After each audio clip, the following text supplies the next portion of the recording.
Friends, Varahi అమ్మవారికి తరచుగా అడిగే ప్రశ్నలు అయితే ఒకటి, వారాహి అమ్మవారి పూజ మగవారు కుంకుమ పూజ కూడా చేసుకోవచ్చా? అయితే దాని జవాబు, వారాహి అమ్మవారు మగవారు కూడా పూజ చేసుకోవచ్చు.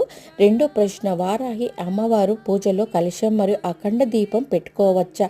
ఖచ్చితంగా అని అడుగుతున్నారు. అయితే అమ్మవారు పూజలో కలశం మరియు అఖండ దీపం మీకు ఆనివాతిగా ఉంటే మాత్రమే పెట్టుకోండి. లేకపోతే సాధారణంగా అమ్మవారికి దీపారాధన చేసి కూడా పూజ చేసుకోవచ్చు. మూడో ప్రశ్న, ఉద్యోగం చేసేవారు మరియు వ్యాపారం చేసేవారు 9 రోజులు చేయలేని వారు ఏం చేయాలి? దానికి జవాబు, 9 రోజులు చేయాలని మీ సంకల్పం ఉంటే చాలు. ముఖ్యమైన పంచ ఉపాచారాలు ఉంటే ధూపము, నైవేద్యము, తాంబూలం, నీరాజనం, నమస్కారం చేసుకోండి.